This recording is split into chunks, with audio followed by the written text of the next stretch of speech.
Bueno, ¿Cómo ante todo estás? agradezco, sí, desde ya agradezco muchísimo, sé que es un horario ya medio complejo y más con todo el contexto, justamente. Así que creo que vale más por esto. Yo lo único que hice fue encargarme de la cena de mis hijos, porque nosotros tenemos una horita más, así que ya es el tema de la cena. Ahí repartí un poco, les presté ahí un espacio para que coman tranquilos y me vine acá a compartir con ustedes los últimos minutos de esta cursada. Y por sobre todas las cosas, tratar de generar un espacio de conversación sobre estos temas que la verdad es que a mí me gusta mucho. Ante todo, aquel o aquella que quiera tener habilitado el micrófono, desde mi punto de vista, lo puede hacer para tener un diálogo abierto Sí, sin duda. y que circule de la manera que deseen. Si alguno tiene algún perro ladrando atrás, sí, mutéense porque si no vamos a escuchar al perro toda la clase. Y nada, compartir un poco sobre este mini taller que vamos a hacer. Así que aquel o aquella que quiera participar ya está invitado. Veo nombres de gente que creo que conozco. Habría que analizarlo después si Nos son gente. conoces, querido. Curso de multiculturalidad, mes de junio ya. Y, sí, ¿Te y además acuerdas? veo un Juan José Sepúlveda, pero digo, además de todo eso, Sí, veo un está Juan Juan. José Sepúlveda por ahí. Así que, pero bueno, vamos a tratar de abordar un poco los temas, así que muchísimas gracias. Al menos le agradezco a las cuatro que estoy viendo ahora por estar ahí, por no sentirnos tan solos. Me acuerdo que en pandemia uno tenía casi a veces se sentía solo en una videollamada porque cada vez las cámaras se apagaban más porque nos empezábamos a acostumbrar a que, bueno, podíamos comer mientras hacíamos una videollamada, podíamos hacer cualquier cosa, bien, de hecho, entonces la investigación nos enfrenta, bien, los distintos pasos de la investigación y cualquier investigación que sea, desde una investigación de mercado hasta el par de zapatillas que me quiero comprar o el calzado que me quiero comprar y salgo a investigar sobre cuál es el que más me gusta y cuál es el que tiene el mejor precio, bien, algo que hice hace poco yo. Y la verdad es que me fue muy bien porque terminé comprando unas zapatillas de muy buena marca, a un valor, la verdad es que muy interesante y encima con un descuento que no tenía a mano, así que imagínense, para mí fue un win-win. Pero en este caso, la investigación tiene una importancia ensimismada, bien que después yo les voy a compartir un video que hice hace ya unos años, donde les contaba a unos alumnos de grado lo que era la importancia de investigar, ¿no? Y la importancia de participar en actividades académicas y de grupos de estudio, bien, o de grupos de investigación. Normalmente nosotros transitamos una carrera, y les digo que la gran mayoría de los alumnos y alumnas transitan una carrera, la que sea, bien, y yo creo que no aprovechan o no ven en realidad el verdadero potencial que tiene ya participar de un espacio universitario. Bien, uno no sabe a quién tiene sentado al lado en una materia, ¿no? De hecho, en este momento no tenemos a nadie sentado al lado y es difícil saber si Ana Novoa es buena estudiante o no, si Vania es prolija o no, ¿no? Si Elena de alguna manera ella va a ser una buena profesional o no, lo mismo Yesenia y todos aquellos que tienen la cámara apagada. Bien, entonces digo, ¿cómo serán? Entonces, pero si vos la tenés al lado, lo tenés al lado, ves más o menos si anota mucho, si no toma mucha Está nota, bien. si la... Sí, De todas perdón. maneras, recuerda que estamos con un temporal acá. No, pero Entonces, estoy diciendo porque nombro a las personas que veo, ahora. digo, porque encima las personas que Ah, ya. capaz que no No, sí, yo veo, sé que. capaz que están usando Sí. un seudónimo que no es propio, como el mío hace un ratito que era de un trabajo, entonces capaz que yo no me llamo fulano. Entonces, las que veo que por lo menos coincide aparentemente el nombre con el género. Entonces digo, bueno, lo que tengo delante, viene y digo, yo la verdad es que no sé si la gente que estoy viendo acá, bueno, efectivamente trabaja de la manera que yo creo que sería, por ejemplo, para el día de la mañana un buen socio o socia, ¿bien? O un buen compañero o compañera de investigación, ¿bien? O el día de mañana decir, che, ¿qué te parece tal tema? Por ejemplo, nosotros en Argentina hace poco se aprobó una ley muy importante, bien, nos guste o no nos guste, ¿sí? Que tiene que ver con lo que llamaron la ley de bases y puntos para la libertad de los argentinos. Bien, bases y puntos de partida que tiene que ver con liberalizar, ¿sí? O sea, o libertar varias cuestiones que están vinculadas con el exceso o el excesivo formalismo en algunas cuestiones y otras tienen que ver con flexibilización. Flexibilización laboral, flexibilización en cuestiones de salud y demás. De hecho, hoy me llamó una cliente y me dice, Damián, me dice, a mi mamá la quieren sacar del lugar donde está hospedada, en un geriátrico para un anciano, o para este caso una anciana que tiene problemas de demencia senil, y me dice, le digo, ¿pero por qué? Me dice, porque a partir de la ley bases se flexibiliza lo que es el sistema de salud, entonces a partir de ahora, pasado tanto tiempo, pueden dejar de prestar un servicio. Me pareció algo tremendo. Me pareció algo tremendo. ¿Y quién tiene que salir a costear o a resolver esto? Bueno, el Estado. Entonces, de alguna manera, el Estado termina siendo su archienemigo, ¿no? Termina, como lo decimos comúnmente, disparándose en un pie, ¿no? Entonces, para poder de alguna manera abordar distintos temas de investigación y todo, bueno, nosotros ya en la época de grado, ya en la jornada que vamos haciendo en nuestros estudios, ya podemos ir viendo en qué estamos, ¿no? ¿Qué es lo que nos interesa y demás? Yo sé que acá ya estoy ante personas que están en un nivel avanzado de estudios ya en general, ¿no? No solamente de una carrera, sino que hasta puede ser alguien que ya tiene otra carrera universitaria previa y demás, o que está haciendo alguna especialización. Entonces, no es que estoy trabajando con chicos de primer año, bien, o que son recién salidos del cascarón de una secundaria. Tal vez sí, ¿no? Desde ya, pueden ser jóvenes, pero digo, muchos que probablemente ya vienen con un trayecto de algunas materias y que efectivamente ya esta investigación o los formatos de taller y demás, bueno, ya los tienen como un poco más aceitados. Esto es importante y lo importante es no perder esa gimnasia. Entonces, cuando yo hablo sobre la importancia bien, la importancia, por ejemplo, de la investigación, me refiero a que obviamente en el mundo en el que vivimos es necesario, bien, que, por ejemplo, para hablar sobre, no sé, la libertad o la soberanía, bien, es necesario que empecemos a trabajar en base a reducir o a disminuir lo más que se pueda los límites y acá una palabra que duele escucharla, pero hay que entender que tiene sus limitaciones, no es un concepto absoluto, que es la ignorancia, ¿no? Uno dice, bueno, tipo, yo soy ignorante, de hecho creo que Einstein, o al menos si le atribuimos esa frase, decía, yo soy ignorante de aquello que no conozco, ¿no? Entonces digo, bueno, todo lo que tiene que ver desde la ignorancia y aumentar las capacidades, bien, para poder resolver problemas, eso tiene que ver con, o es el objetivo también de la investigación. Bien, yo presenté, por ejemplo, un proyecto para una universidad para explicar sobre las implicancias de la ley bases en distintas materias, bien, y cualquiera que está del otro lado me va a decir, pero vos te pensás que yo no sé a qué se refiere la ley bases. Y yo le digo, no, en realidad yo estoy seguro que sabes, pero tal vez hay algún punto que puede ser que no lo tengas tan claro, o trato de aportar, bien, después. Obviamente el conocimiento es algo que se toma o no se toma, ¿bien? Entonces es como un buen vino o como esta copa de jugo que me queda muy poquito.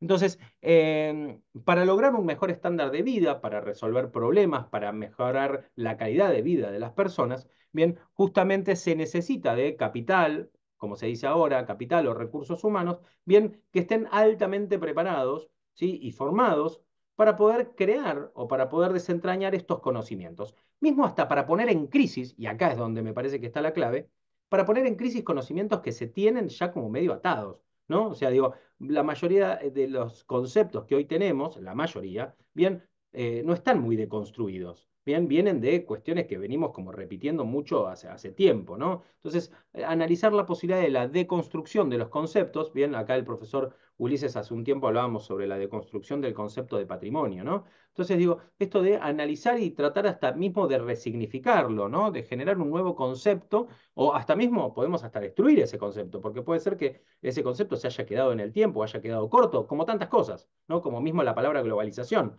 que hasta cierto punto parecía que era lo más moderno y lo más interesante, y después con el tiempo mismo se entendió que el proceso globalizador ya había quedado bien en el tiempo. Mismo podemos hasta hablar un poco, no sé, de la situación de Venezuela y decir, estamos hoy ante el escenario de la posverdad, ¿no? Una charla que tuvimos también con el profesor Ulises en estos días, bien, que es esto de tengo alguien que me dice una cosa y tengo alguien que me demuestra que eso no es cierto. Bien, como puede ser, por ejemplo, un presidente diciendo yo gané y tengo una oposición diciendo yo tengo pruebas de que no ganaste. Bien, el escenario de la posverdad, ¿qué sería? Y bueno, que entonces ya las cosas no se dividen entre verdad o mentira, porque yo puedo imponer una no verdad como si fuera una verdad misma. Bien, ¿a base de qué? Bueno, a base de distintos mecanismos, ¿no? En este caso, parece que hay como una especie de figura autoritaria y demás. Digo, parece como para suavizarlo, ¿no? Por decirlo de alguna manera, como para mostrarme un poco progre de no atacar, ¿no? Y aparte, porque si este video lo ve algún madurista, se le va a zafar un tornillo. Entonces, digo, bueno, vamos a plantearlo de esa manera, ¿no? En un escenario de estudio. ¿Por qué? Porque también la investigación tiene esto. La investigación tiene esto de tratar de pararse en el escenario más objetivo posible. ¿Existe la objetividad? Yo diría que no. Repito, acá el que quiera levanta, no ni siquiera levanta la mano, desactiva el muteo o se desmutea directamente y participa. Bien, yo pienso que mucho la objetividad no existe. ¿Por qué? Y bueno, porque acá partimos todos de conceptos o de cuestiones que ya son preconcebidas, ¿no? De que nosotros venimos ya con un bagaje y eso hace que el conocimiento que tengamos sobre las cosas, bueno, está subjetivado por por todo lo que nosotros traemos. Entonces, ese prisma a través del cual vemos las cosas, bien, nos hace pensar que, bueno, tal vez el daltonismo es un poco la reflexión más cercana, ¿no? No siempre los colores son como se ven, ¿no? Tengo una discusión con mi esposa sobre un piso del baño, bien, y ella dice que el piso es azul, es nuevo encima, lo más gracioso es que es nuevo. Entonces yo le dije, busquemos la caja, porque en la caja tiene que decir de qué color es. Y ella dice que es azul y yo digo que es gris. Bien, entonces el problema está en que ahora que hay que pintar una ventana, y ella me dice, bueno, hay que conseguir un color azul, y yo le digo, no, hay que conseguir un color gris. Entonces es un gran problema, porque ya no estamos con el problema de el piso gris o el piso azul, sino que ahora hay que comprar un color que sea parecido a eso. Entonces, digo, hay como esta cuestión de que tal vez en la investigación tenemos algo muy claro adelante, pero muy claro para estos preconceptos que nosotros tenemos. Entonces hay que tratar de desmalezar un poco bien esas cuestiones para que la observación, que es un pilar importantísimo en los pasos de la investigación, efectivamente nos demuestre. No sé si alguno se anima o alguna se anima a, si en este momento está investigando sobre algo o tienen algún proceso de investigación en curso. Si alguno quiere dar, por ejemplo, un ejemplo de lo que estamos, perdón, un ejemplo de lo que estamos justamente hablando ahora. No sé si alguien se anima. Digo alguna porque son las que veo, pero capaz que hay alguien que, a pesar de las inclemencias del tiempo, puede habilitar el micrófono y compartir. Si no, yo sigo hablando, pero digo, me gustaría que lo hagamos lo más dinámico posible. Hago los 5 pasos para 1, 2, 3, 4, 5. ¿Y alguien tiene algo para agregar? Mientras, veo sonrisas. ¿Se anima Elena? ¿Se me anima Elena? Daniel, ¿No? Sí, profesor, David, perdóname. sí, disculpe, no puedo activar la cámara por No, no te la preocupes, inclemencia. tranqui. Mi tema acá es base de la institucionalidad, que es análisis de la subsidiariedad y la dimensión solidaria del Estado en el derecho constitucional chileno. Eh, y obviamente uno se ve contaminado, como bien dices tú, de preconceptos. Ajá, Preconceptos que están adquiridos ya sea por una posición política personal o por un análisis distinto, porque para poder estudiar la Constitución hay dos prismas, por lo menos en Chile, y me imagino que en Argentina igual, que pasaron lo mismo. Eh, Vemos que Pinochet fue la segunda junta de gobierno o fue una dictadura. Una discusión que ha sido bastante lata bueno, el mismo profesor Ulises lo vio con uno de los compañeros de grupo. Entonces, comparto totalmente tu idea. O sea, es imposible que sea objetivo. Imposible. Sobre todo yo también vengo de una carrera anterior y también es imposible que se pueda una investigación ser absolutamente objetiva. O sea, las conclusiones son respecto del redactor. claro. El redactor es el investigador respecto de sus propias experiencias. Entonces, es persona antes que investigador. O sea, imposible. ¿Sabes qué? Gracias, David, por el comentario. ¿Sabes qué? Que justamente preparándome para hoy, yo leí como hace un par de textos salteados, como para más que nada algunos conceptos que me parecían conceptos clave, ¿no? Que había que tener. Y justamente leí sobre la vigencia del ideal, ¿no? El ideal de la objetividad científica, ¿no? O sea, digo, nos paramos en un escenario ideal. Ayer veía un video muy divertido de una persona que contaba de que 1984, año en el que nací, fue el año más importante para el cine, ¿no? Y él dice, bueno, a partir de ahora nos vamos a situar en 1984. Entonces, por ejemplo, aparece una película en la cual participa Drew Barrymore y dice, bueno, espero que esta niña en el futuro no tenga problemas con las drogas ni el alcohol y demás. Y bueno, nada, y lamentablemente, obviamente, Drew Barrymore sí tuvo ese inconveniente y todo. Pero entonces cada actor al que nombraba decía, bueno, seguramente este actor va a ser muy importante y bueno, lamentablemente capaz que ese actor después no había sido importante o a la inversa. Entonces, digo, cuando uno se plantea un ideal, bien, y casi te diría como una teoría de los juegos, bien, piensa en, bueno, en la posibilidad de llegar a esta utopía, bien, que es considerando objetivos, ¿no? Partir de objetividades. La ciencia y el conocimiento, ¿sí? En principio se considera que son productos de una ciencia objetiva, perdón, de un proceso objetivo, ¿no? O sea, lo que hoy nosotros conocemos como ciencia, bueno, entendemos que en algún momento algún iluminado salió de, no sé, de la educación católica apostólica romana, por ejemplo, y se puso a pensar en la posibilidad de que no sea la Tierra el centro del universo. Bien, entonces digo, ¿no? Como para tomarlo como un ejemplo, ¿no? O, no sé, yo qué sé, René Descartes en algún momento dijo, che, y si lo que estoy viendo no es en realidad lo que estoy viendo, sino que en realidad puede ser alguna especie de maquinación, y si los sentidos en realidad no son una percepción válida como para tomarlo como algo objetivo para la ciencia, y en realidad tengo que utilizar algo mucho más objetivo. Bueno, entonces digo, hay como un montón de cuestiones así de que yo creo que ponen en jaque la objetividad científica. Y la objetividad justamente es para la ciencia algo aspiracional, ¿no? Pienso yo, y también un poco lo que estuve leyendo, es eso. La objetividad se refiere a la aspiración que tiene la ciencia, ¿bien? Al momento de corresponder al objeto que se investiga, ¿bien? Utiliza procedimientos que son aceptados comúnmente por los científicos, lo cual entonces ya hay como cierta subjetividad, ¿bien? Pero bueno, y a condición de que justamente se pueda evitar la influencia de factores subjetivos.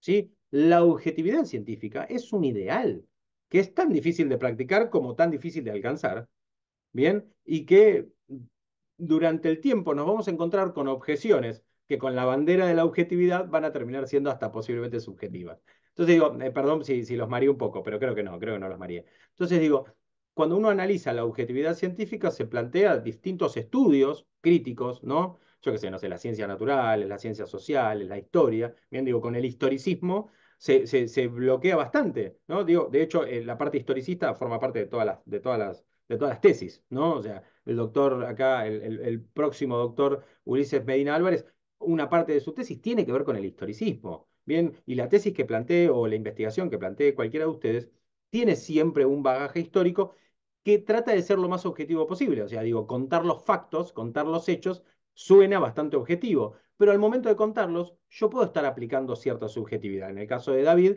bien, si yo quiero contar, por ejemplo, o parto desde la noción de lo que fue, por ejemplo, no sé, los movimientos o el golpe militar, o una simple junta, o un plan de reorganización, bien, o un proyecto de reorganización, que es algo que, por ejemplo, en Argentina siempre plantea cierto miedo, o durante muchos años también se utilizó el miedo para contar que un plan de reorganización no era algo positivo.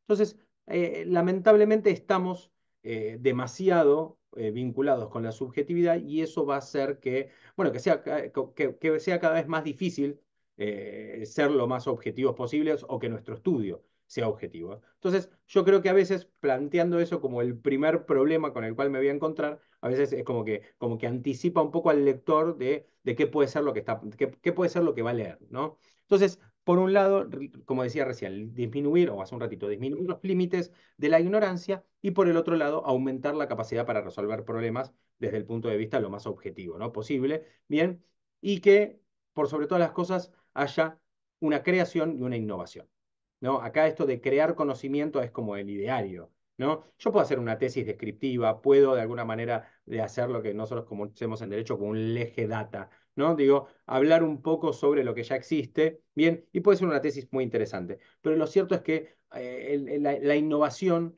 siempre es premiada, ¿no? Y en este caso, el conocer el estado de la ciencia a través de un recorrido histórico, o a través de una ciencia, o a través de, no sé, de elementos de las ciencias sociales o de las ciencias naturales, bien, vamos a tener después como necesidad en algún momento plantear, bien, crear algo, ¿sí? Innovar con algo.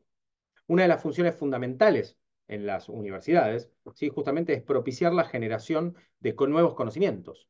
¿Bien? ¿Mediante qué? Mediante la investigación científica, tecnológica, humanística, ¿sí? O bien social. ¿Sí? Y después, a la hora de evaluarlo, justamente lo que se evalúa es eso, es todo el bagaje, toda esa investigación científica y el resultado final. Obviamente que hay una suma de premisas que va a dar una conclusión, bien, y lo que nosotros anticipamos y lo que nosotros objetivamos, bien, bueno, se tiene que ver al resultado final, ¿no? Entonces, la fusión entre lo que se conoce hoy como la universidad, ¿no? O sea, donde estamos nosotros, la universidad de conocimientos, y la investigación, bien, provoca justamente esto de la necesidad de producir recursos para las universidades, y también de requerir recursos cada vez, o requerir recursos humanos cada vez más avanzados. Entonces, por eso es que las universidades están ávidas de que ustedes terminen sus carreras de grado, realicen un posgrado, avancen en sus estudios hasta llegar a un doctorado o un postdoctorado. Bien, por eso hay tantas vacantes y tanta vacancia en algunos casos, porque justamente lo que importa es eso, ¿no? De que el avance científico, que el avance del alumno conlleva un avance científico, y con eso un avance en la ciencia. Y que también obviamente eso repercuta en prestigio para la universidad, o tal vez dinero para, por ejemplo, campañas de estudios y demás. Entonces, la investigación a veces se torna rentable y eso es muy positivo, ¿sí? Porque en resultados, de alguna manera, el apoyo permite que ciertos resultados que tal vez no se podían alcanzar, bueno, sean alcanzables, ¿sí? Sean logrables, sean divisables. Acá se me ocurre una película, perdón porque yo hago mucha referencia a las películas, me acuerdo de una película Twister, que ahora, bueno, se hizo nuevamente, pero me acuerdo de la versión anterior, que es la que yo vi, que es la de Helen Hunt, si no me equivoco, bien, y que ellos no recibían un dinero que tenían que hacer, entonces vos veías a ellos yendo con todas camionetas diferentes, todo muy a pulmón, y los otros contando con toda la tecnología, bien con las computadoras último modelo y demás. Obviamente siempre en Hollywood gana la manualidad, ¿no? Gana el Rocky Balboa, el que entrena corriendo una gallina y no el que entrena rompiendo troncos en la Rusia fría y no el ruso que hace todo con el avance de la ciencia, ¿no? Digo, eso es muy hollywoodense, pero bueno, un poco también es interesante en cuanto a eso, ¿no? A que podamos transmitir que todavía el trabajo humano, el trabajo manual del capital humano es muy útil, obviamente, ante el avance de que, bueno, hace un tiempo hablábamos de tecnología, hoy es inteligencia artificial y mañana será otra cosa, ¿no? Pero, por ejemplo, ayer que me mandaban las condiciones para una nueva especialización que voy a hacer sobre el lenguaje claro, me daban, por ejemplo, unas pautas y una de las pautas era respecto de la utilización de la inteligencia artificial. Cuando pasamos de no hablar de inteligencia artificial a prohibir la inteligencia artificial, ahora a admitirla para ciertas cosas. Bien, obviamente prohibirla para la confección de un trabajo final o de una tesis o lo que sea. Bien, pero sí se puede utilizar. O sea, no es que está prohibida en este caso. Hay instituciones que obviamente la prohíben de prima, ¿no? Ya de una ya no se puede utilizar. Entonces, las instituciones académicas justamente desempeñan un rol central en cuanto a lo que tiene que ver con la investigación. ¿Sí? De hecho, cuanto mayor cantidad de docentes participan de investigación, esos docentes también perciben un salario. Hace un rato hablaba con un directivo de una universidad de aquí que me decía que hay docentes que eligen trabajar en investigación antes que dar clases, lo cual también entonces nos va a traer otro problema, o no, o va a abrir la puerta a que nuevos docentes participen entonces de la investigación o que participen de la docencia. La investigación estimula varias cosas. Si alguno se anima a decirme qué es lo que estimula la investigación, a mí lo primero que se me ocurre es el pensamiento crítico, o al menos es en lo que me sirvió a mí. Bien, ya hablé yo sobre creatividad, ¿sí? Vitaliza los procesos de aprendizaje, porque aparecen nuevos procesos de aprendizaje a partir de la investigación. Yo investigo, bien, y estoy abriendo un universo nuevo, ¿sí? Un día me dijeron, che, hay que investigar las redes de tal persona que va a exponer sobre esto, entonces tuve que aprender sobre redes que yo no usaba, bien, o sea, Facebook, Twitter, Instagram, bien, bueno, y hay otras redes que tal vez están dando vueltas por ahí, entonces uno investiga de otra manera, ¿sí? O googlea un poco más, o vuelve a googlear, o no, accede a una red a la cual ni siquiera estaba logueado. Bien, entonces va como aprendiendo un poco. Entonces se revitalizan procesos de investigación o procesos de aprendizaje que tal vez uno o no conocía o los había dejado de lado. Y también se combate con algo que yo sé que como alumnos y alumnas nos interesa mucho, que es la memorización. ¿No? O sea, digo, apuntamos a memorizar cosas y en la investigación justamente lo que tratamos es de no memorizar, porque queda todo impactado ahí, ¿no? Capaz que si yo le pregunto al profesor Ulises si él me puede decir de punta a punta la tesis que él mismo escribió, él no me la va a poder decir toda. ¿Pero por qué? Porque no la hizo él, no, todo lo contrario, porque él volcó ahí. Entonces, si yo ahora le hiciera perder su documento, le hiciera perder ese Word que va de un lado al otro y que va de computadora en computadora y que tiene seguramente un backup y todo, estaría en un gran problema él. No porque no lo pueda volver a reescribir, sino porque eso lleva años de investigación. Eso lleva años de haber volcado cosas y que a su vez hay que actualizarlas y reactualizarlas y reactualizarlas. Jorge Luis Borges decía, yo publico libros para dejar de editarlos, porque la investigación y lo que uno escribe después tiene la necesidad de seguirlo actualizando. Entonces a veces yo digo, cierro este artículo, cuando me piden un artículo y en un artículo te ponen fecha, ya les va a pasar si es que alguna vez les da por publicar algo, o capaz que ya lo hicieron, bien, y te dicen, che, tenés que entregármelo antes del 15 de agosto. Y el 14 de agosto entregale, porque el 15 de agosto seguramente va a salir una novedad y vas a tener que editar gran parte de ese artículo o te vas a enterar que algo nuevo salió. Entonces, te conviene entregarlo. No es un buen consejo para la investigación científica, pero sí es un buen consejo para el alma. Entonces, la estimulación, la investigación estimula todo esto, bien, y es de importancia vital para, por ejemplo, los estudios de posgrado, ¿sí? Ya que para llegar a un alto nivel de egresados y de posegresados y de posgrado, justamente lo que se necesita es la investigación en posgrados, porque eso es, porque si no después ya no se investiga más. O sea, si solamente queda en grado, hay muchas materias que quedan después, obviamente, a un nivel que no se estaría trabajando. El éxito de un Estado se mide a través de lo que también llamamos la economía del conocimiento. ¿Hay alguien que no conozca el concepto de economía del conocimiento? ¿O hay alguien que lo conozca y quiera agregar algo sobre el concepto de economía del conocimiento? Yo les pregunto, ¿no? ¿Alguien se anima? Bueno, Bueno, hay países, creo que, no sé si es Suiza o Suecia, a ver. que solo vende tecnología, Claro, conocimiento. exactamente. Claro, Porque exactamente. no tiene espacio de producción forestal ni minera. Entonces, es lo que pasa con la fuga de cerebros Claro. en los países más latinoamericanos. Eh, y sí, tengo entendido que pasa eso en esa órbita. ¿Sabes qué, David? Es muy bueno el punto, es bueno el punto y el contrapunto, ¿no? Digo, por un lado, quién utiliza esto como una economía hasta rentable? Bien, y por el otro lado, ¿no? Lo que sucede tal vez en los países más subdesarrollados que terminan de alguna manera perdiendo esos focos de nuevos conocimientos y de avance, y termina siendo explotado positivamente, ¿no? Digo, termina siendo explotado, desarrollado, desenvolvido bien por otras economías tal vez más avanzadas o más desarrolladas. La economía del conocimiento, para aquellos que no lo conocen, son actividades económicas que requieren aporte de conocimiento humano y que tiene que ver con generación de valor para las distintas ramas de la producción de esos bienes o servicios que se utilizan en ese lugar. Bien, lo cierto es que yo después les voy a compartir también un link, trabajé sobre el tema y recibí la posibilidad de que dos alumnos de una universidad de Varsovia, creo que el profesor Ulises también ya habló con ellos una vez, eh, y ellos me preguntaron sobre la figura, si Argentina era una potencia.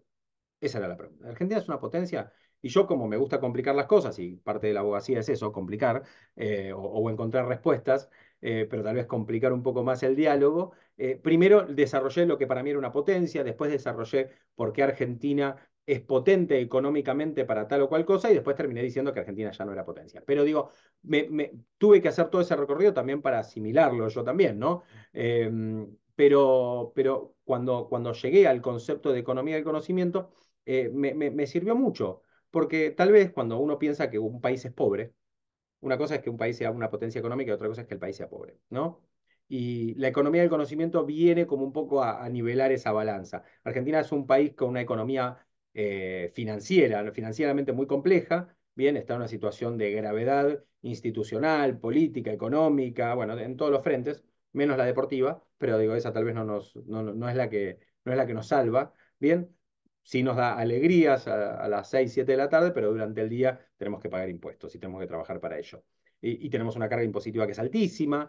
Entonces, lo cierto es que economía del conocimiento es lo que un poco nos da el respiro de decir, bueno, tal vez ahora está todo complicado, pero en un futuro vamos a poder generar valor y riqueza por medio de la transformación de conocimientos que hoy están en su etapa de gestación, que están hoy bueno, en las escuelas de conocimiento, que están hoy en los lugares de aprendizaje y de estudio, ¿sí? Entonces, de alguna manera esto de la economía del conocimiento, la economía basada en conocimiento, es justamente basada en un sistema económico de producción de bienes y servicios, bien, y que tiene que ver con actividades intensivas de conocer y contribuir al avance y a la innovación, ¿sí? Tanto técnica, científica, humanística, bien, no es solamente de generar plata, no generar dinero, no, no. También la sociedad avanza a medida que va cumpliendo con estos pasos de conocimiento. Entonces, el éxito de un país no es solamente el buen manejo de las políticas macroeconómicas, que los candidatos políticos normalmente dicen, no, el problema es la micro, el problema es la macro, bien, sino también es todo, ¿no? Son las decisiones, desde una decisión empresarial adecuada, bien, a dar buenas oportunidades en el mercado interno o el mercado internacional, bien, también a depender del conocimiento de las tecnologías y de los avances y la innovación, bien, y estar también acompañando, ¿no? Lo que tal vez a una ideología más más del desintervencionista, tal vez se le complica entender esto, pero a veces hay que confiar y la confianza se mide en dinero y el dinero se traduce en, bueno, en avances. Obviamente hay pérdidas, hay un gasto hoy, pero bueno, se entiende que es una inversión, ¿no? Cuando invertimos estamos pensando en el mañana, no estamos pensando en el hoy. Es algo más a mediano y largo plazo. Entonces es fundamental disponer de una capacidad científica, bien, y tecnológica para que un Estado, para que un país, para que una ciudad, ¿sí? Para que un barrio, bien, sea provechoso, prepare profesionales, bien, que sean necesarios para la temática y para las problemáticas de ese lugar. Bien, esto que contaba recién David de la fuga de cerebros, lo que hizo fue que no haya quien resuelva problemas locales, porque esas personas que eran las que tenían que pensar, bien, se iban a estudiar problemáticas ajenas. Entonces uno después los encontraba leyendo sobre o escribiendo sobre el problema de los Geyser o de la economía, bien, o de Suiza o de Rumania o de Alemania, y uno dice, qué lástima, porque capaz que con estos cerebros justamente podríamos haber resuelto problemas de aquí, de esta ciudad, un problema de Concepción, cómo mitigar un problema, por ejemplo, de una fuerte tormenta o de un tornado. ¿Sí? Que nosotros, por ejemplo, tuvimos el 18 de diciembre en la ciudad de Buenos Aires y que produjo también inmensidad de daños, muertos, y que duraron hasta 2 o 3 meses poder volver a la normalidad. ¿Bien? Porque la verdad es que yo igual nunca había vivido algo así, esa fiereza, ¿no? Entonces, tal vez tener cerebros que nos anticipen de que Argentina podía, o que la ciudad de Buenos Aires, perdón, podía sufrir una situación así, bueno, hubiese servido. Y sin embargo, capaz que esas personas están en este momento investigando en otro país, ¿no? Y están tal vez resolviendo problemas en Alaska y no problemas en Argentina o en Buenos Aires. Así que eso también obviamente es importante. Entonces, debería existir, perdón, una mayor articulación entre lo que son los organismos, ¿sí? De un país, de estatales, ¿no? En principio, un buen contacto con las empresas y por sobre todas las cosas, empatía con lo que son las necesidades, ¿sí? De un lugar, de una locación, de una ciudad. Eh, Después, en cuanto a lo que tiene que ver con abordando ya, por ejemplo, una tesis, ¿sí?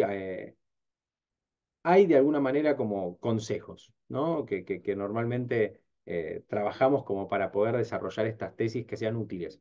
¿Sí? Tesis lindas pueden haber un montón. Tesis útiles, no digo que no sean muchas, pero no son todas. Bien, hay tesis que de alguna manera apuntan a problemas, a intentar resolver problemas que no se pueden resolver. ¿Sí? Entonces plantean, una vez participé de una discusión, eh, o estuve, mejor dicho, en una mesa evaluadora de un trabajo que planteaba que eh, el problema de la violencia que se traduce a través de la música, a la vez de la música funk o la música el reggaetón o ahora del trap, bien, y que, que eso se traduce en después violencia, porque hay personas que replican esos movimientos musicales y que lo traducen en actos de violencia, por ejemplo, contra la mujer. Bueno, que eso se podía resolver multando, bien, y prohibiendo la propagación de esa música, ¿no?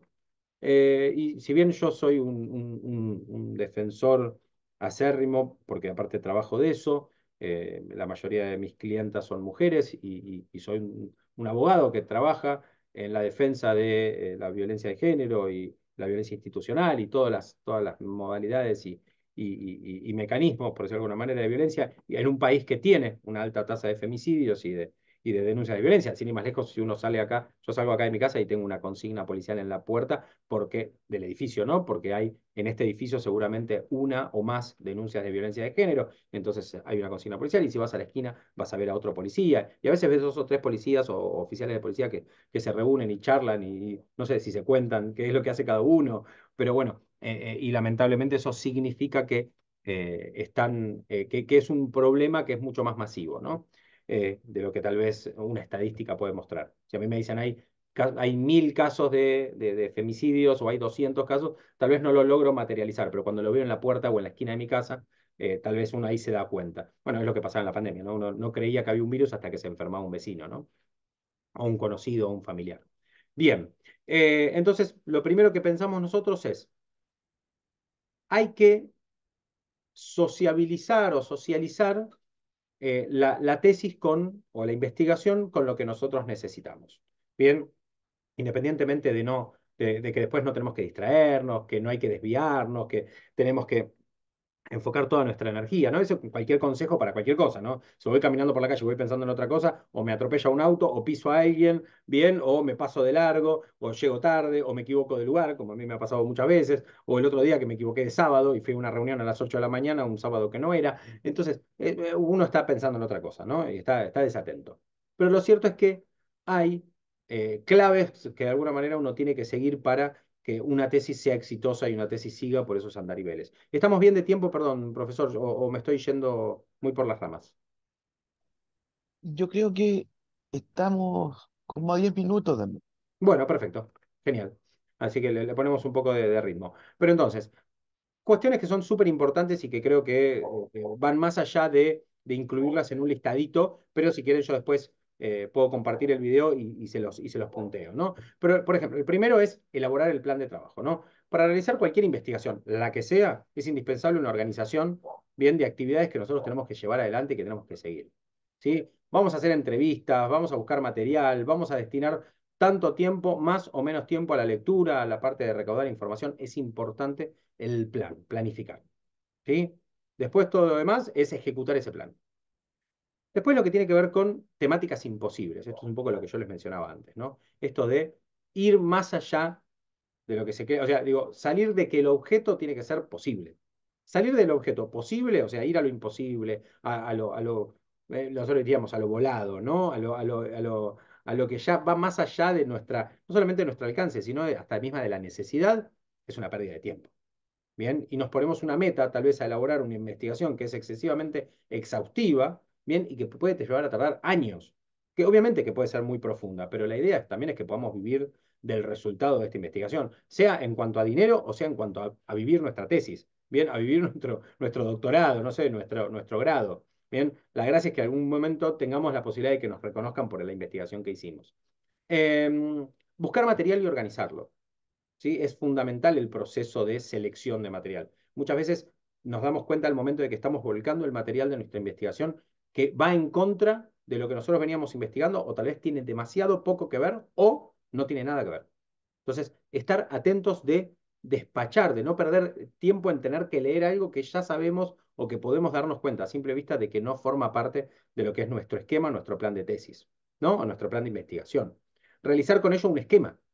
Y es muy importante que al definir el problema, la justificación, el marco teórico, los objetivos de la investigación y la hipótesis que planteamos a través de nuestra tesis, vaya bien a través de un esquema, ¿sí?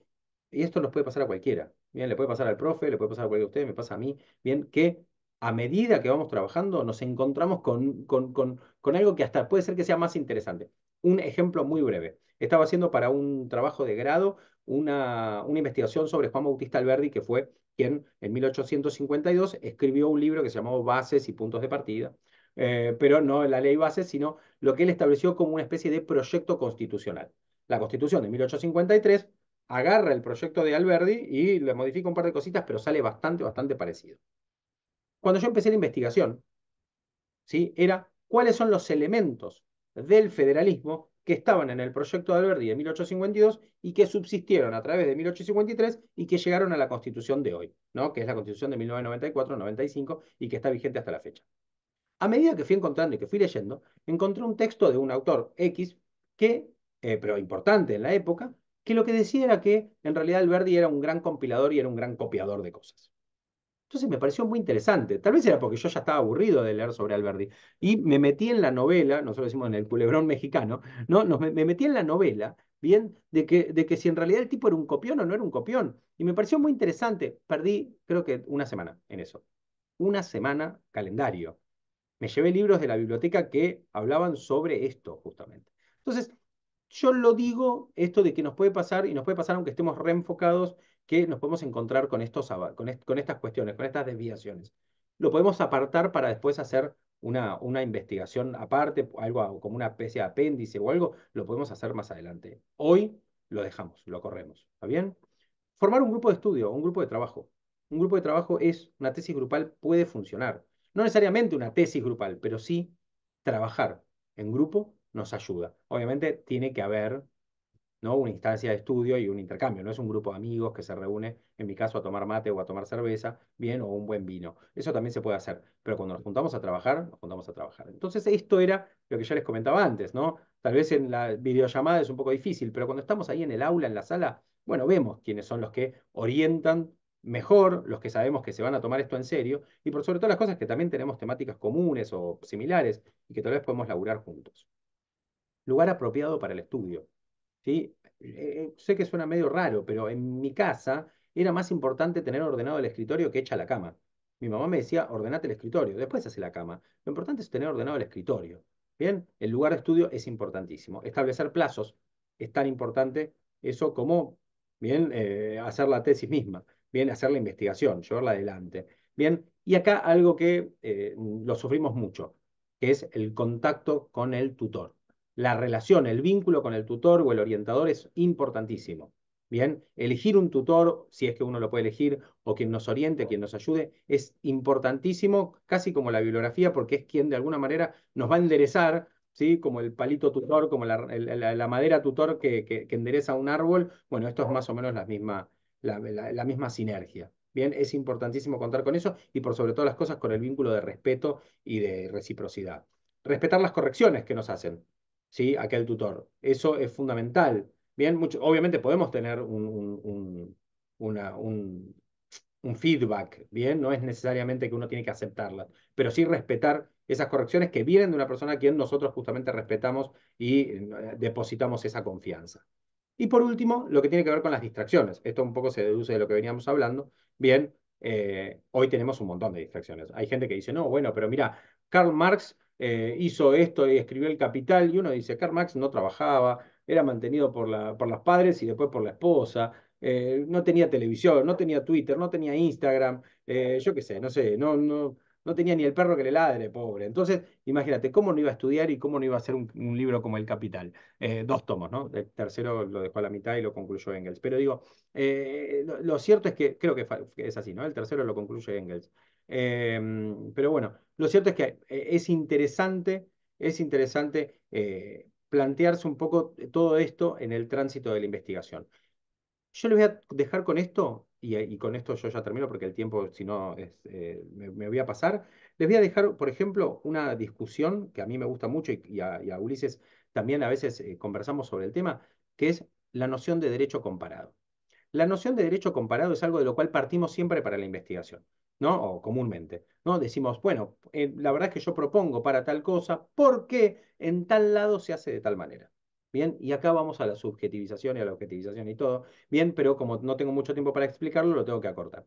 Entonces, hace unos años yo empecé a desarrollar algo que en vez de llamarlo derecho comparado, lo llamo derecho compartido. No es solamente un juego de palabras. No es solamente un juego de palabras. Es que la verdad no tiene mucho sentido comparar sistemas jurídicos. No tiene mucho sentido comparar idiosincrasias diferentes, normas diferentes, gente diferente. Chicos y chicas, nosotros estamos menos, a menos de una,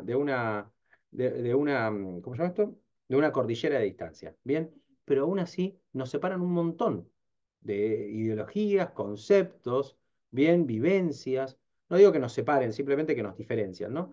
Y eso hace que muchas veces cuando tengamos que comparar un sistema jurídico, una norma, un artículo de una ley, bien, o mismo parte de un pedacito de nuestra historia, nos convierte casi como si fuéramos no sé, extramundanos. O sea, ya ni siquiera nos aleja del país o de la frontera, sino a veces nos aleja casi de un universo. Bien, entonces, y esto, imagínense, nos pasa entre nosotros que estamos en países distintos, también pasa en ciudades distintas. Mismo cuando ustedes salen de Concepción y van, no sé, al norte del país, escuchan que la gente ya habla distinto, o en el centro. Entonces, eso hace que demuestra un poco que allá hay idiosincrasias diferentes, entonces, o vivencias distintas. Entonces, a veces es un poco difícil, y esta investigación, que les cuento que no está ni siquiera bien desarrollada, pero que es algo que me permitió a mí trabajar sobre el tema, y que a veces me permite también plantearlo como una cosa de decir, no hagamos derecho comparado, hagamos derecho compartido. Contame cómo pasa en tu país. Yo te cuento cómo pasa en el mío. Che, en el tuyo es mejor. Sí, es mejor porque para la gente es mejor. Pero tal vez si vos lo llevas a tu país, lo importás, lo nomoimplantás en tu país o en tu ciudad, capaz que no funciona. Bien, y eso es lo que de alguna manera yo creo que el derecho comparado a veces genera esa ficción, de que si yo comparo derechos resuelvo un problema. Y en realidad no estás comparando, no estás resolviendo un problema. En realidad estás generando uno nuevo porque le estás agregando frustración. O sea, estás diciéndole, che, ¿sabés que en Argentina o en Chile esto funciona bárbaro y nosotros, si lo utilizamos, no funciona? ¡Qué picardía! Bueno, esto es un poco lo que quería compartir con ustedes. Sé que eh, estamos hoy con una energía distinta por todo lo que está pasando, pero bueno, nada, la gracia era tratar de ponerles un poco de onda a esta charla, a esta clase y sumar algo. No sé qué te parece a vos, Ulises. Yo te espero, sí, sí, no hay problema. Por mientras, Damián, te quisiera hacer una consulta. Perdón. Si nos puedes aconsejar cómo hacer para mantener la esencia de la investigación en esto cuando en algunas ocasiones, ciertos, algunos profesores guías, eh, más que guiar, te intentan obligar, o sea, no sé, no sé cuál es la palabra correcta, pero intentan inmiscuirse demasiado en la investigación que finalmente hace que cambie el rumbo de lo que tú tenías planeado hacer. Entonces, si bien es cierto, el profesor guía es una persona que merece, cierto, ser escuchado y recibir, ¿cómo hace uno ahí para no traspasar el límite del respeto también que se merece? Es una excelente pregunta. Espero que el profesor Ulises no esté del otro lado de tu comentario, no del otro lado de la conversación, del otro lado de tu comentario. No, no. No, no, no, está bien. Y espero que no haya una persona que después vaya a escuchar esto. Bueno, a ver, hay que entender Disculpen que en interrumpir, esto, sí, disculpen. Es sí, que no podía responder porque tengo un problema de conexión justo en este momento. ok. Como decimos acá en Chile, Daniel, también está pegado mi notebook, Ah, ¿ya? mira, Entonces a ustedes los veo muy congelados y los escucho un poco congelados también. ok. Ahora se está despegando un poquito. Voy a tratar de cerrar algunas páginas web Igual para sí, poder como yo estoy como mejorar la conexión. co-host, automáticamente si querés vos reiniciar o salir y volver a entrar, no hay ningún problema porque no se va a caer la llamada. ¿Está bien? Así que tranquilo Claro, que no sé si estoy. sea muy conveniente en todo caso, pero si siguen los problemas te aviso, ¿ya? En Dale. todo caso, para que responder la pregunta de Elena, que está muy interesante. Yo voy a tratar de Sí, solucionar está, los está problemas técnicos. difícil. La pregunta es interesante, la respuesta va a ser difícil de dar porque voy a tratar de ser extremadamente cuidadoso. A ver, yo soy bastante rupturista en estas cuestiones, Elena, así que te pido que lo tomes como de quien viene, como decimos aquí. No sé si allá se dice de la misma manera. No, pero acá, y lo tomo como de quien viene. Bueno, a ver, y aparte acá Ulises me va a entender con esto. Nosotros, o sea, ¿qué es la esencia? Primero, ¿no? Vamos a partir de lo que vos dijiste. ¿Qué es la esencia de una investigación? La esencia de una investigación científica, en principio, radica justamente en la concepción que nosotros tenemos, en la idea que nosotros tenemos, bien, de que algo proporcione elementos, mejor dicho, de que se proporcionen elementos conceptuales, históricos y demás, hasta cierto punto también metodológicos, para que al momento de investigar, ¿sí? Acá Elena, o este área que ella quiere investigar, tenga una estructura central, la cual la guíe y la oriente bien en su tesis. ¿Sí? Esto es más o menos por decirlo de alguna manera, su enfoque, ¿no? Pero también la esencia de la investigación, ¿bien? Es parte de un análisis detallado de todos aquellos conceptos, ¿bien? Que ella fue, perdón, y de todos aquellos conceptos, sí, que ella de alguna manera fue incorporando durante este tiempo. ¿Por qué digo que es difícil la respuesta? Porque yo, por más respetuoso que sea y por mucho que quiera a la persona que me está orientando, difícilmente yo salga de mi foco. Bien, yo no me suelo desenfocar. Y si me desenfoco, lo hago yo. Elena, con respeto lo digo, ¿no? Desde ya. Cuando me pasó lo de la investigación de Alberdi, yo mismo me desenfoqué porque me pareció muy interesante, porque yo estaba leyendo a alguien a quien, de alguna manera, en ningún momento se me había ocurrido que había sido un gran copiador de constituciones. Bien, entonces encuentro un texto en la Biblioteca de la Corte Suprema de Justicia de la Nación, un texto que justamente hablaba de Alberdi, el gran compilador, y decía, este artículo se lo copió de tal, este artículo se lo copió de tal. Entonces me pareció muy interesante, un texto que de alguna manera no digo que invalidaba, porque mi objeto de estudio estaba bien delimitado, porque eran elementos federales que se sostienen en un proyecto constitucional y que después quedaron en la Constitución y que se mantienen hasta la época, hasta la fecha. Está bien delimitado. pero la verdad era muy interesante saber si lo que yo en realidad estaba utilizando, por decirlo de alguna manera, pescado podrido, o sea, le estaba atribuyendo un conocimiento a alguien que tal vez no lo había tenido, o no, que había hecho un gran trabajo compilándolo. Porque la verdad es que yo tampoco encontré en un lugar donde decía que todos los conceptos del proyecto de la Constitución habían sido hechos por él. Bien, y aparte en el año 1850 ya existían un montón de constituciones, ¿sí? De liberales, como era la Constitución, no, como principalmente era la Constitución de 1853 en Argentina. Entonces, la verdad es que era muy posible que él haya tenido, y más viviendo en Estados Unidos, que haya tenido una influencia bastante grande de constituciones ajenas. ¿A qué voy con esto, Elena? Yo soy súper respetuoso con el orientador, el tutor. Bien, de hecho, a mí me encanta el tutor que es muy presente, ¿eh? Yo en esto, intervencionista full. Me encanta que el tutor venga y que me plantee escenarios críticos y todo, pero no permitiría bajo ningún concepto el desenfoque, no permitiría bajo ningún concepto que se pierda la esencia. Tal vez hay un juego que hacer, ¿no? En esto, y el profesor Ulises, que ahora está con este tema de la conexión, pero yo creo que hasta él le ha pasado, que esto de darse cuenta que en un momento hay su proyecto de tesis puede estar en crisis. ¿Bien? ¿Por qué? Bueno, porque no solamente porque está en crisis con que hay alguien que le está diciendo, che, esto no está tan bueno, sino porque puede ser que se encuentre con un escenario crítico él mismo, de decir, pará, me acaban de mostrar, por ejemplo, en el caso del doctor, del profesor, está haciendo un doctorado en el exterior. Entonces, él puede tener un concepto que cree que tiene sobre algo, sobre una institución jurídica, pónganle, y cuando se familiariza con el concepto, él mismo se puede dar cuenta, o por una influencia externa, de decirle, mira, vos lo tomaste de otra manera, o te faltó esto. Pero por nada del mundo, Ulises se va a desenfocar, Elena, y no te lo recomiendo tampoco. Bien, cuando la tesis viene de adentro, estamos hablando, ¿no? Cuando yo tuve que generar tesis, ayer me reuní con una clienta que está estudiando una especialización, es una clienta que trabaja en el rubro de la salud, y ella me dice, le digo, che, ¿y cómo fue la especialización? No, la especialización buenísima. ¿Y en qué estás? No, tengo que hacer el plan de tesis. Mira, ¿de qué la vas a hacer? La verdad que no sé todavía. Yo digo, ¿cómo no sabes todavía?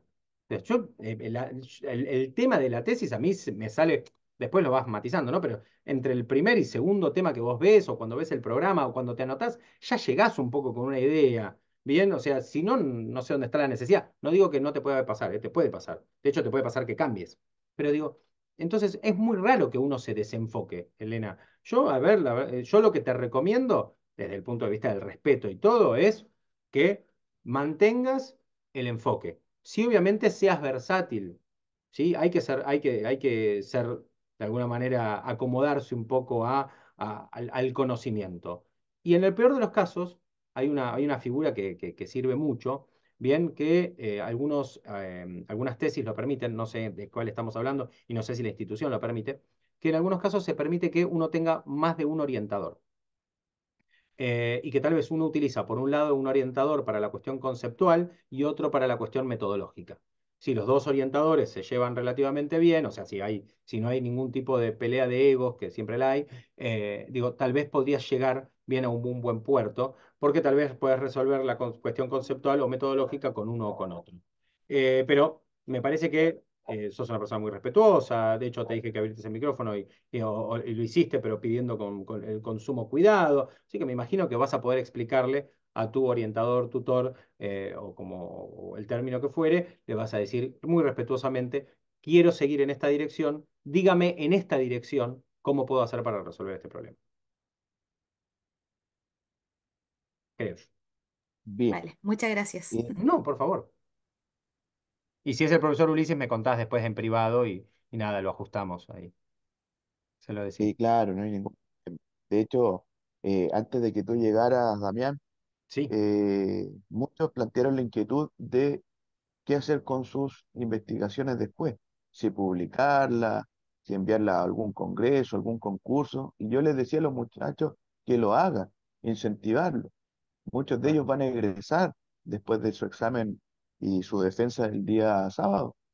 Entonces, la idea es que con sus investigaciones no se queden ahí nomás, sino que empiecen a explorar el campo académico, conozcan otras realidades jurídicas, otros estudiantes de derecho, otros profesores que se vayan nutriendo del conocimiento, que se atrevan a explorar, a explotar su conocimiento también, a hacerse conocidos dentro del medio, que investiguen. Lo que estás diciendo es muy Así bueno y es es. muy importante no solamente decirlo, sino también hacer esa compañía que haces vos, Ulises. Nosotros que somos profes de esta era, por decirlo de alguna manera, no digo que en otras eras no haya pasado, pero digo, capaz que sí, pero hoy con estas facilidades que tenemos a través de las tecnologías y todo, bien, podemos acompañar un poco más. Tal vez antes si uno se imaginaba yéndose a reunir en el campus con el docente, hoy una llamada de celular, una videollamada, un Zoom, un Meet o lo que sea, bien, podemos de alguna manera como eliminar algunas barreras. ¿No? La investigación científica es justamente responsable de todos los desarrollos y todas las evoluciones, no solamente de las sociedades, de los estados, de los países, sino también de las mismas personas. Nosotros vamos a evolucionar, bien, por eso es importantísimo y lo que hablábamos recién con Elena también, nosotros mismos vamos a evolucionar a medida que vayamos avanzando en nuestra investigación. Entonces, acá lo que Ulises decía es darse a conocer. Uno puede después simplemente con su investigación guardarla, ¿no? Dejarla ahí adentro de ese paquete, pero es como que es un diamante en bruto y uno tiene que tratar de explotarlo eso. Repito, te puede servir para ir a dar congresos o participaciones en el exterior, como me sirvió a mí. Yo me recibí y al año siguiente estaba dando una clase en Brasil. Bien, totalmente hablando en español o intentando un portuñol bastante deficitario, pero lo logré. Bien, ¿por qué? Bueno, porque en un país que, como en la Argentina, que tiene un federalismo bastante particular, una lástima que tal vez no hablamos de eso en algún momento, pero tiene un federalismo que es muy interesante para ser explicado, bien, y tal vez ir a otro lugar a decir que en realidad para ellos el federalismo o la confederación de Estados funciona de una manera y nada más. Entonces ir y explicar sobre por qué el federalismo sirve para la defensa de los derechos humanos, fue ese trabajo que yo publiqué por primera vez. Entonces me acuerdo que me llevó por todos lados, o sea, que pude hacer muchísimo con eso. Pude publicarlo, bien, salió publicado en una revista brasilera que se llamaba Derecho y Paz, bien, pude ir a Brasil 2 años consecutivos con el mismo artículo, imagínense, ya, ya me decían, otra vez vas a hablar de esto, pero lo pude hacer, bien, pude dar clases en Chile también y contar ese mismo documento y una vez se lo compartí también a Ulises para que lo utilice como material de estudio. Entonces digo, y también lo pude publicar acá, porque al haberlo publicado en otro país me permitían también publicarlo en Argentina, lo pude publicar de manera bilingüe. Sí, digo, y estamos hablando de una misma producción científica. Entonces, yo creo que con la tesis, con la investigación que ustedes hagan, se puede hacer mucho, no solamente por el resultado, sino también por el tránsito de la investigación y esta evolución que nosotros vamos a ir haciendo, porque en el momento en el que empezamos a investigar, somos investigadores. O sea, ahí habilitamos bien un skill, como dice el LinkedIn, ¿no? Habilitamos un nuevo conocimiento, una nueva sapiencia. Así es. ¿Alguna última consulta? Aprovechen la instancia. Después del profesor Damián ya no va a estar. Sigo con vida igual, Chiquillas, chiquillos, pero no voy a estar acá, digo. sí, vida va a estar y te queremos vivo, amigo. Así que, y por muchos años más. Eh, No, aclaré por las No dudas, vamos porque a tal vez estar alguno se imaginó. prácticamente Claro, a no eso es me que refiero. paso a otro plano, digo, simplemente no voy a estar acá. Exactamente. Sí, sí. De hecho, Bueno, estoy en redes sociales, parece que cualquier cosa, si quieren me escriben. Sí. sí, sí, no hay problema. Ya. Si no hay más dudas o consultas, entonces nos despedimos, Damián, con un abrazo muy grande, un Abrazo grande. aplauso y como Muchas siempre gracias a ustedes. agradeciéndote tu muy buena disposición Por favor. como has hecho en distintas versiones de este curso y de otros más donde nos has acompañado. Así que te dejamos un cariñoso saludo, mucha fuerza, que tengas Espero un excelente no fin haberlos de aburrido semana. mucho. Como siempre, Igualmente. Igualmente agradecido para todos. de todo lo que nos has entregado hoy. Bueno, y Y espero que al haya resto, buenas noticias pronto. Perdón, me digo esto nada más. Espero que haya buenas noticias pronto y que todo esto pase y que vuelva todo a la normalidad. gracias. Por favor. Sí, sí, sí, ojalá que el Gracias. temporal como dices, termine mañana.